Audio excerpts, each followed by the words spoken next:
Exactly one day before COVID was declared a pandemic last year, an interdisciplinary team of all women researchers and clinicians calling themselves Those Nerdy Girls created a public health campaign. That led to Dear Pandemic, a platform that has since become a resource on social media and beyond.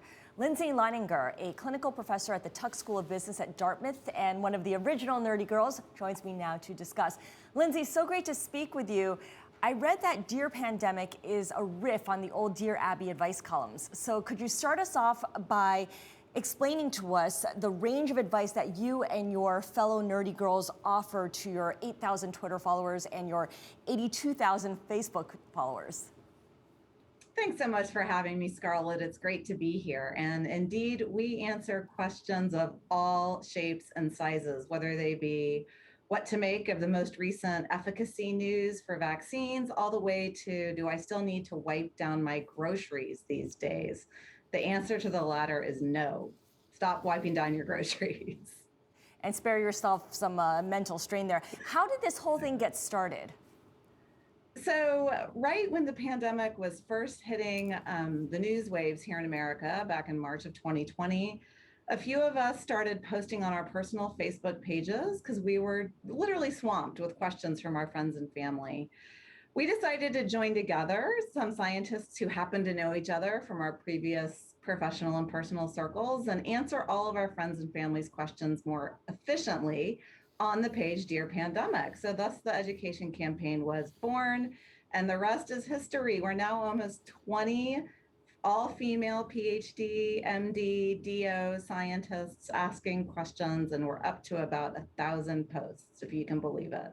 And many of you are working moms as well. I wonder how that contributes to how you interact with your followers. How does that make you better messengers when it comes to COVID-19 as a result? I think it makes us relatable.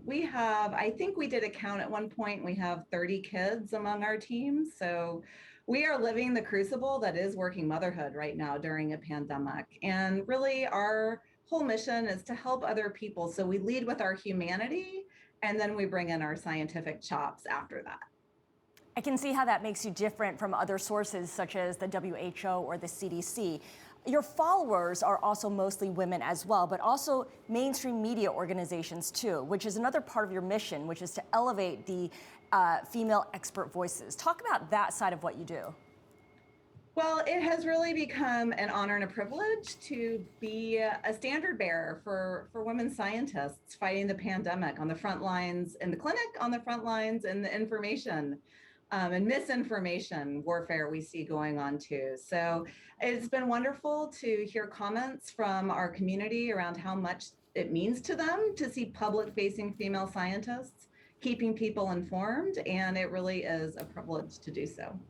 And what you guys do very well is open the door for the scientific community, made up of women in your case, to come into conversation with regular people on social media. You're clearly nonpartisan. This is something that you've stressed in the past. You never talk about politics, but we also know that conservatives don't always trust the scientific community, and you also acknowledge that the public health experts haven't always done a great job of talking to conservatives. So explain how you build bridges across the political aisle to spread the science. So the trust divide that we're facing as public health scientists with social and religious conservative communities is real. Unfortunately, it's been with us throughout this pandemic, and we are trying to do our small part to help heal some rifts. Again, we lean on our humanity first. We are people first and scientists second. And we believe that the power of personal connection can supersede even the worst partisan rifts. So we care about you and your family's health, regardless of what your politics are. It's a good way to approach this. Dear Pandemic has really become a media brand, and as CEO or chief nerd, as you call yourself, you're in charge of its management and its strategy.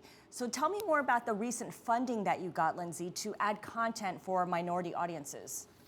Well, we were delighted to receive a grant from the Robert Wood Johnson Foundation to bring on board a paid scholar from a BIPOC community to write for us. So we were delighted to welcome Dr. Dina Jennings, or Dr. Dina, to contribute content that relates to Black and minority populations. She's a rural doctor, which is amazing, and also just to be an amazing and wonderful contributor for all of our audience.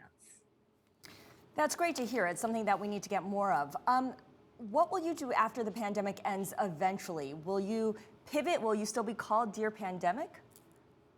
Well, the nerdy girls will be here because we know that medical myths predate the pandemic and sadly will last well beyond. So you can expect the nerdy girls to stay on the information front lines in some way, shape, or form. Final question to you, Lindsey. 1 year into the pandemic, I imagine the conversation has evolved, the kinds of questions, the concerns that readers and viewers have. But I wonder if there's any one constant that has been there throughout the pandemic all the way to now. I think the importance of preserving hope. We write consistently on hope, holding on to it, and being resilient in the face of a lot of change.